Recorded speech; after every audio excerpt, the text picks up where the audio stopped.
निवेदन करतो प्रशासन की शांतिपूर्ण हमारा पूजा करे बर जान दे, अन्यथा एक खमियाजा वर्तमान सरकार ला भोगे पड़ी।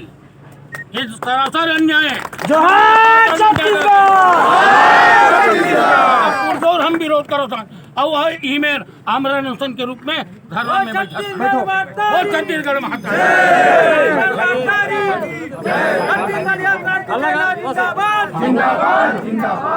शहीद वीर नारायण सिंह के और मिनी माता की पूजा करे पर रोके जावा थे आप लोग। जोहार छत्तीसगढ़।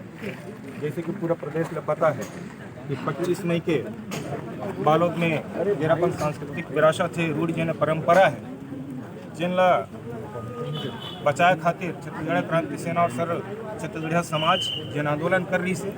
वो आंदोलन के पर्याय रही से कि हमार सेनानी भाई मन जेल गए रही हैं, वो जेल से आज बाहर रहे हैं और ओकर मन के स्वागत के बाद आज हमार मन के ये रही से कि हमार पुरखा शहीद वीर नारायण